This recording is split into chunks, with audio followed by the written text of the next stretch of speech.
The night it happened, I sat in my bedroom, staring at the thick ivory envelope that had just arrived. My father, Richard, had already committed the unthinkable. He banned my grandfather, Henry Carter, a billionaire and the man who had held our family together, from attending my younger brother Jason's wedding. That betrayal was enough to fracture us, but the letter in my hand shattered everything. Inside wasn't an invitation. It was an itemized bill totaling $4 billion, demanding Grandpa cover every extravagant detail of the wedding and honeymoon. At the bottom, in my father's sharp handwriting, were words that made my stomach twist. "Be thankful I let you contribute." My hands trembled. My father's arrogance was staggering, but what unsettled me most was Grandpa's reaction. He didn't rage. He didn't even frown. He just smiled, and that smile meant trouble none of us were ready for. I still remember the night my father made his announcement. The air in our living room felt heavy, the kind of silence that follows bad news before anyone dares to speak. Jason sat stiffly on the sofa, Victoria's hand resting smugly on his arm, while I stood near the fireplace, sensing a storm brewing. "Grandpa Henry will not be attending the wedding," my father declared, his voice sharp, final. Jason's eyes flickered with discomfort. "Dad, are you sure that's necessary?" "Necessary?" Richard snapped, slamming his hand on the armrest. "That old man will embarrass us. He doesn't understand the world Jason is marrying into. Victoria's family expects class, not an aging billionaire clinging to outdated traditions." "Oh," I felt my jaw tighten. "Dad, he's not just anyone. He's your father, Jason's grandfather. This isn't just a party, it's family." Richard's gaze shifted to me, cold and dismissive. "You wouldn't understand, Stella. Appearances matter. This wedding will define Jason's future, and Henry has no place in it." Jason lowered his head, torn between loyalty and fear. Victoria leaned closer to him and whispered, just loud enough for me to hear, "Your dad is right. Imagine the gossip if your grandfather showed up uninvited." My blood boiled. "Uninvited? He raised you, Jason. He supported this family when Mom was sick, when Dad's pride got in the way of asking for help." Richard shot up from his chair, his towering figure casting a shadow across the room. "Enough. I've made my decision. Henry will not step foot in that venue." The finality in his tone hit me like a slap. Jason said nothing, his silence screaming louder than words. Victoria's lips curved into a satisfied smile. I turned to Jason, desperate. "Jason, say something. This is your wedding, not Dad's." Jason's hands clenched into fists, his knuckles white. He looked at me for a fleeting second, then at Victoria, before whispering, "Maybe. It's for the best." The words gutted me. I felt like the last thread holding this family together had just snapped. As the argument died into a tense quiet, I caught my father's reflection in the glass cabinet stern, unyielding and utterly convinced of his righteousness. But what haunted me more was the thought of Grandpa Henry, sitting alone, unaware that he had just been erased from his grandson's wedding. In that moment, something inside me hardened. This wasn't just about a wedding anymore. It was about respect, about loyalty, about truth, and I silently vowed I would not let this betrayal go unanswered. A week later, another envelope arrived, thick, cream-colored, with my father's precise handwriting across the front. For a moment, hope flickered in me.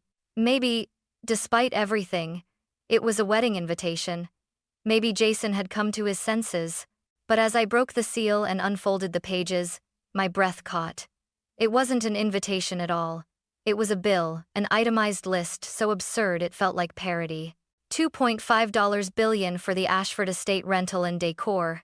$1 billion for catering, wines, and rare delicacies flown in from Europe. $500 million for a 6-month honeymoon circling the globe. And scrawled at the bottom, in my father's unmistakable script, "Be thankful I let you contribute." I slammed the papers on the kitchen counter, my hands shaking. "Unbelievable," I muttered aloud. Grandpa Henry walked in moments later, cane tapping softly against the floor.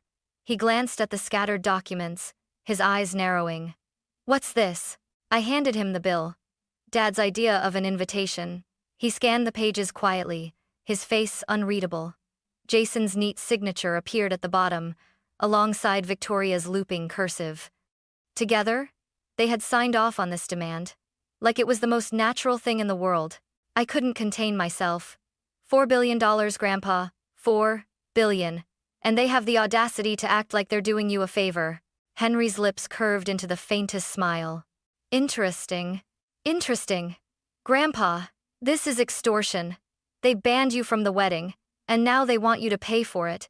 How can you stay so calm? He set the papers down gently, folding his hands on top. Because, Stella, a storm doesn't rage when it first appears. It gathers strength quietly, and when it strikes, it leaves nothing standing. His calmness unsettled me more than anger would have. I wanted him to explode, to tear the papers in two, to call my father and unleash decades of fury. But instead, he leaned back in his chair, eyes glinting with something I couldn't yet name. Grandpa, I pressed, lowering my voice. What are you planning? He tapped the papers once with his finger. Your father has built his empire on arrogance. He thinks appearances can replace honor. This, he gestured at the bill, is his masterpiece of pride. And pride, Stella, always has a price. For the first time since Mom's death, I saw something dangerous flicker in his expression. It wasn't sadness, it wasn't weakness, it was resolve. And I realized then, my father had started a war he wasn't prepared to finish. That night, I couldn't sleep. The bill lay on my nightstand like a coiled snake, waiting to strike. Every time I closed my eyes, I saw my father's smug handwriting. Be thankful I let you contribute. By morning, I was ready to march into Dad's office and scream. But Grandpa Henry beat me to it. He called me into his study, a room lined with mahogany shelves and books older than either of us. The smell of leather and cigar smoke hung in the air. Sit, he said softly, gesturing to the chair across from him. I dropped into it, arms folded. Grandpa, I don't understand how you can just smile. They humiliated you. They used you. And now they want you to bankroll their fantasy. Doesn't this make your blood boil? He chuckled, a low, unsettling sound. Oh, Stella, anger is a fire that burns out too quickly. I prefer storms. They take their time. They devastate everything in their path. I leaned forward, exasperated. So what? You're just going to let them get away with this? He met my eyes, his gaze sharper than I'd ever seen. Get away with it? No. But striking too soon would only feed Richard's ego. We must let him believe he has the upper hand. I blinked. So, you're planning something. Grandpa picked up the bill and smoothed the edges with his palm. Your father has built his reputation on appearances. He thinks Jason's wedding will cement his image with Victoria's wealthy family. That image is fragile. All it takes is the right pressure at the right time and it will shatter. The calm certainty in his voice sent a shiver down my spine. He wasn't bluffing, he was calculating. Grandpa? I whispered. What exactly are you going to do? He smiled faintly, as if savoring a private joke. Patience, Stella. You'll see soon enough. For now, I want you to keep your eyes open. Listen. Watch. Bring me every detail you notice about the wedding preparations. No piece of information is too small. My heart pounded. I had wanted revenge for the insult. But this felt bigger. Like watching a chess master move his first pawn. Do you trust me? He asked suddenly. I hesitated, then nodded.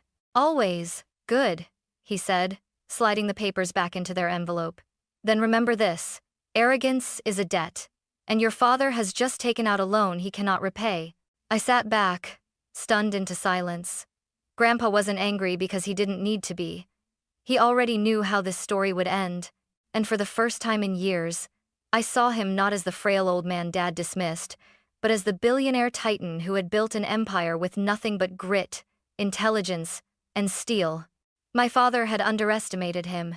That was his first mistake. The following week, I became Grandpa's eyes and ears. He didn't need to say much, just one firm look. And I knew what to do. Mark Brennan, the wedding planner, was my first stop. His office sat on the 15th floor of a sleek glass building downtown.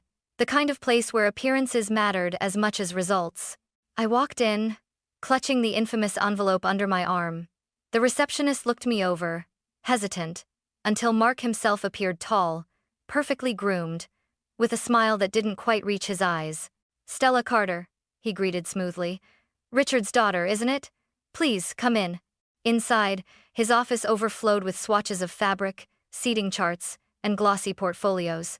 He poured me sparkling water like I was a client, not the daughter of his most difficult customer. I set the envelope on his desk. "I think you know what this is."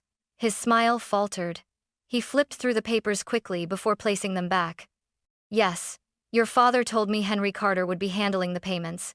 That's standard for families of your stature." "Oh? Standard?" I scoffed. "You do realize my father banned Henry from even attending the wedding, don't you?" Mark blinked, caught off guard. "Banned? That's surprising." He made it very clear that Mr. Carter would cover the expenses. I leaned forward, my voice low. "Let me be clear, Mr. Brennan. My grandfather isn't paying a cent, not after the way my father treated him." He shifted uncomfortably, tugging at his cufflinks. "Well, without Henry's contribution, I'm afraid the entire event is at risk.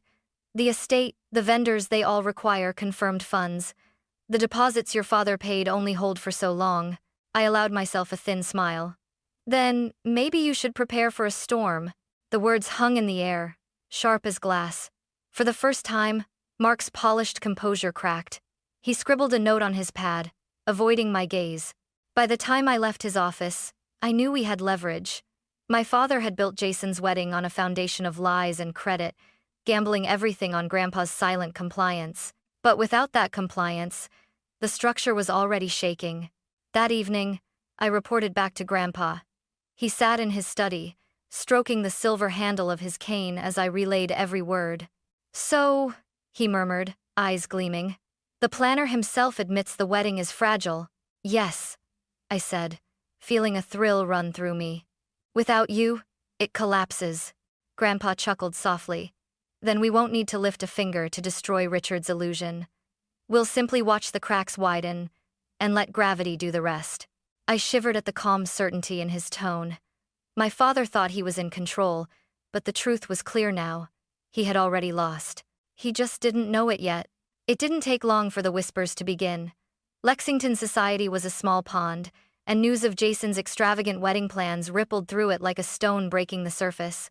Vendors murmured about unpaid deposits, and neighbors gossiped about how the Carters were living off Henry's money again. At the grocery store, I overheard two women near the produce aisle. $4 billion?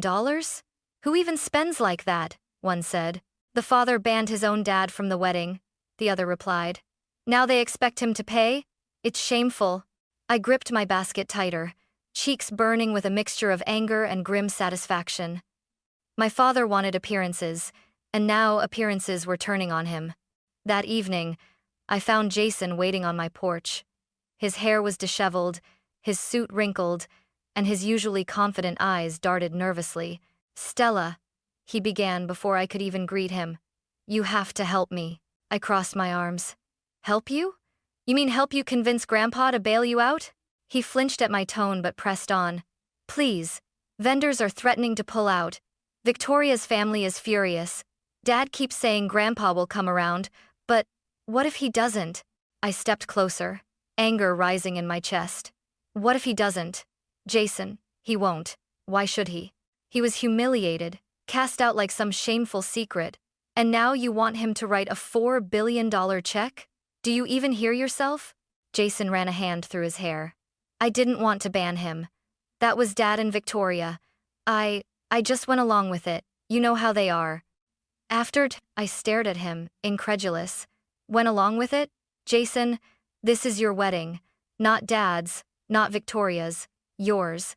And you let them erase the one man who's done more for us than anyone else." His shoulders sagged.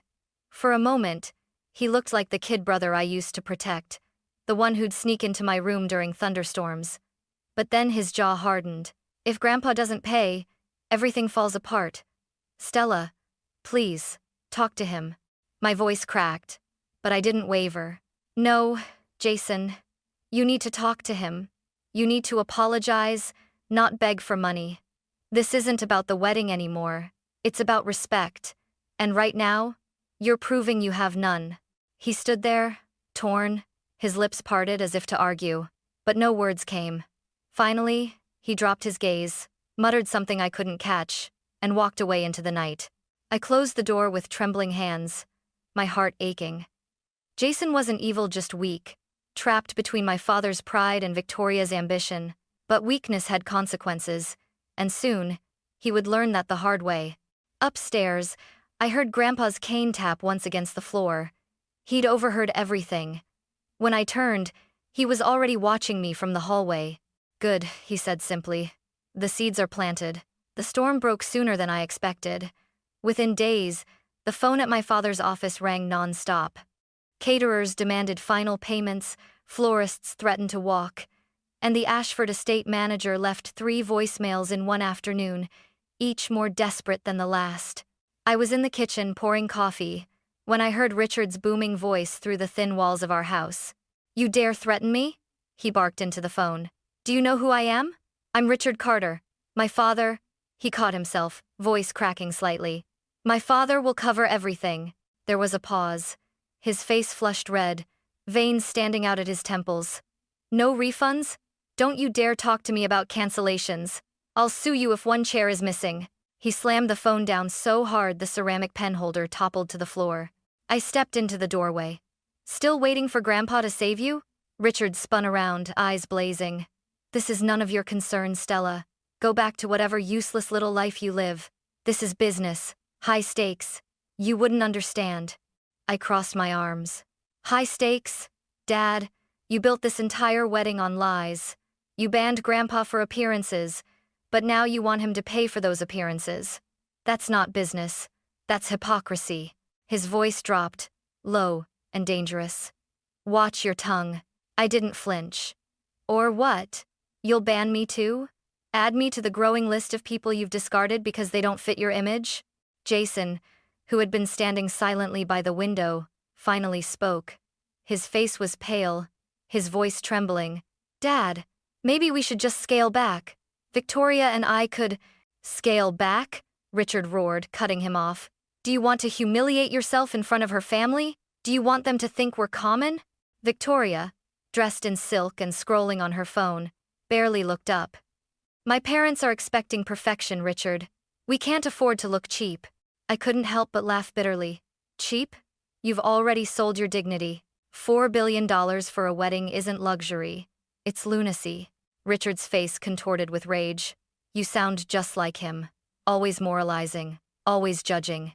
Henry thinks money buys respect, but it doesn't. Power does, and I'll prove it." Grandpa's words echoed in my mind. Arrogance is a debt, and I could see the interest compounding on my father's face as his control slipped away. The house felt smaller that night, like the walls themselves were closing in. Richard stomped around barking orders into his phone. Jason sat hunched on the sofa with his head in his hands, and Victoria kept posting on social media, flaunting a wedding that was already crumbling. I retreated upstairs to Grandpa's study, where he was quietly polishing the silver handle of his cane. "It's starting," I whispered. He didn't look up. "Good. The higher a man builds his tower of pride, the harder it falls." I swallowed hard. Dad's losing control. He's furious, desperate. Jason's caught in the middle. My voice broke. "I almost pity them." Grandpa finally raised his eyes to mine. They were calm, steady, but unyielding. "Pity has its place, Stella. But not before justice. Let Richard taste the consequences of his choices. Only then will he understand the value of what he's thrown away." I sat down, my heart pounding with a strange mix of dread and anticipation. Outside, the night wind rattled the windows like a warning. Inside, I realized something chilling. We weren't just watching a wedding unravel. We were watching a dynasty collapse. The morning of Jason's wedding dawned gray and heavy, as if the sky itself sensed what was coming. Rain began to fall in thin streaks across my window, tapping against the glass like impatient fingers. By the time I arrived at the Ashford estate, the drizzle had become a downpour, drenching the sprawling gardens and turning the grand stone steps slick and dark. Inside, chaos reigned. Florists hauled boxes of half-wilted arrangements back into vans. Caterers argued with estate staff over unpaid balances. The string quartet, their cases closed, marched toward the door without playing a single note. Guests trickled in, umbrellas dripping, their whispers carrying like wildfire through the hall. Where are the decorations? I thought this was supposed to be the event of the year. Didn't they say the Carters were billionaires? I slipped into the main hall, heart racing. Jason stood at the front in a tailored tuxedo, his face pale, his hands trembling at his sides. Victoria, in her wedding gown, was shrieking at a makeup artist who had already packed up her kit. "This is unacceptable," Victoria snapped, mascara smudging under her eyes. "Do you know who I am?" The makeup artist gave a weary shrug. "Do you know what a contract is? No payment, no service." She walked away, leaving Victoria seething, her veil askew. Then Richard stormed into the room, tie loosened, eyes wild. "Where is Brennan?" he bellowed. "Mark, get these people back here. We have a wedding to put on." Mark Brennan, the planner, appeared at the doorway, clutching a clipboard like a shield. His voice wavered. "Mr. Carter, without the final payment, they won't stay. I've already stretched their patience beyond reason." "And event." Richard grabbed him by the arm, his face inches from the man's. "You listen to me. This wedding will happen. My father—" He cut himself off, but the words hung there, raw, desperate. "He will pay. He has to." I couldn't stay silent. "No, Dad," I said, stepping forward. My voice rang out over the murmurs of the crowd. "Grandpa won't pay. Not after what you did. You banned him, humiliated him, and treated him like a checkbook. He owes you nothing." The guests fell quiet. Heads turned. Jason's eyes widened. Victoria hissed, "Shut her up," under her breath. But no one moved. Richard's face twisted with rage. "Stella, this is not your moment. Stay out of this." But I held my ground. This was never about Jason's happiness. It was about your pride, your obsession with appearances. And now look, your pride is collapsing right in front of everyone. A crack of thunder split the air. The doors at the back of the hall swung open, and every head turned. There, framed by the storm, stood Grandpa Henry. He wore a dark suit, perfectly pressed, his silver cane glinting in the dim light. Raindrops shimmered on his shoulders like jewels. And though his face was calm, the power in his presence filled the room like a tidal wave. "Grandpa?" Jason whispered, almost inaudible. Richard's face went pale. His voice broke. "You weren't invited." Grandpa Henry smiled faintly. "Yes, Richard, I noticed."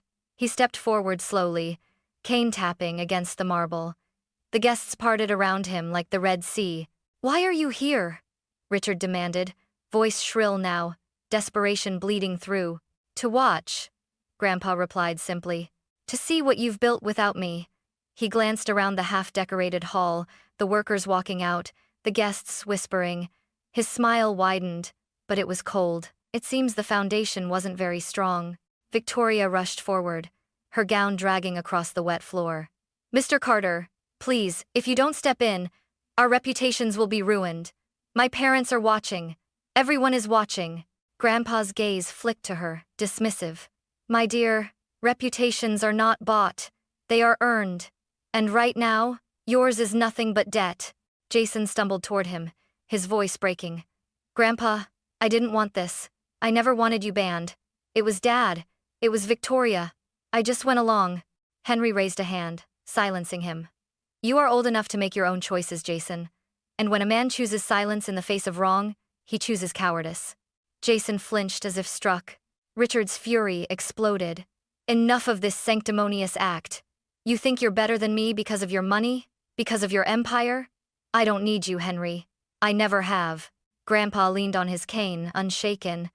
"And yet you built this entire day on the assumption that I would foot the bill.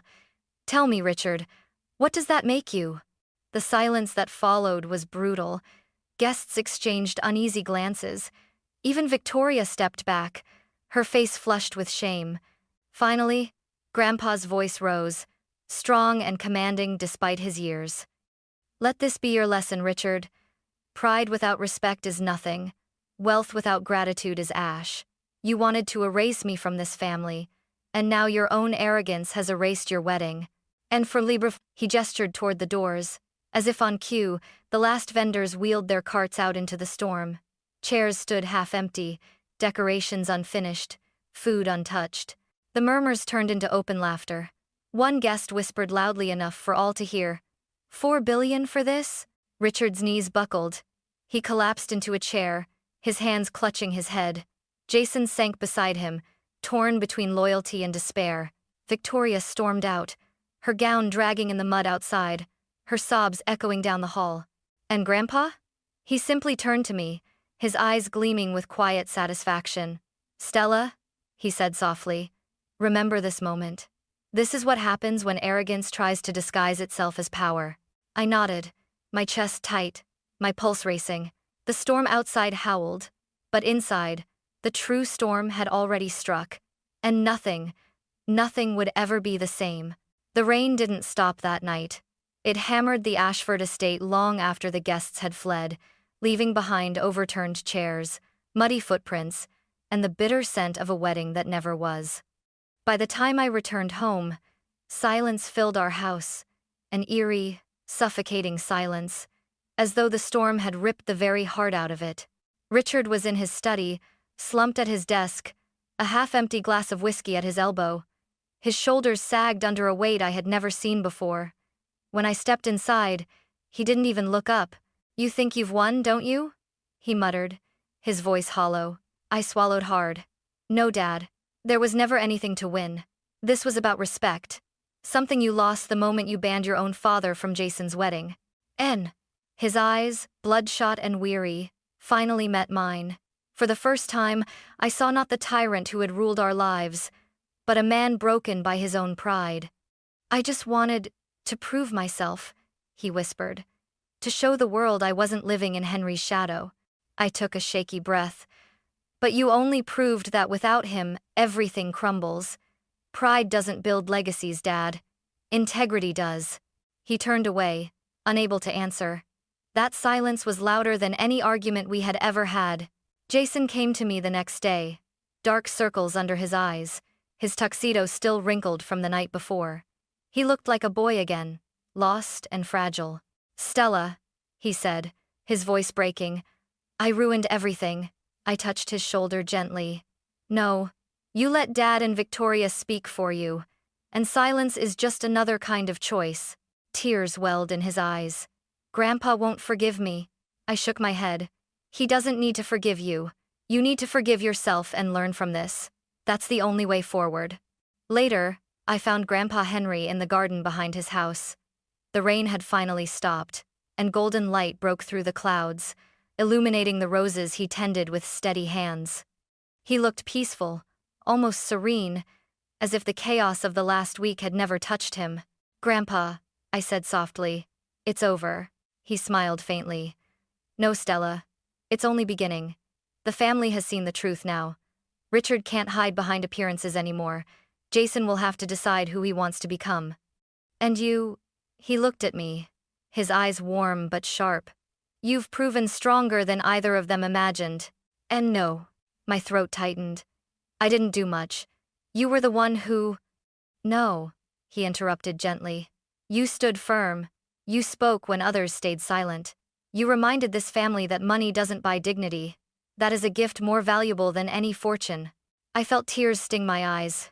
But this time, they weren't from anger or grief. They were from relief, from pride. That evening, as the sun set and the storm clouds dissolved into pink and gold, I sat with Grandpa on the porch. The world felt different, lighter, though scars remained. Richard stayed locked away, drowning in his own shame. Jason wrestled with his regrets, a man stripped of illusions. Victoria was gone, leaving nothing but whispers of her ambition. But me? I felt stronger.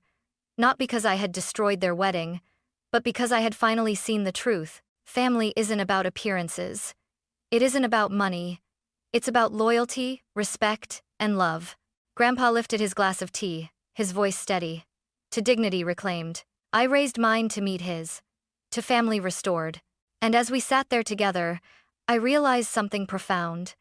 Storms may destroy, but they also clear the air, leaving behind the possibility of something new, something stronger, something real.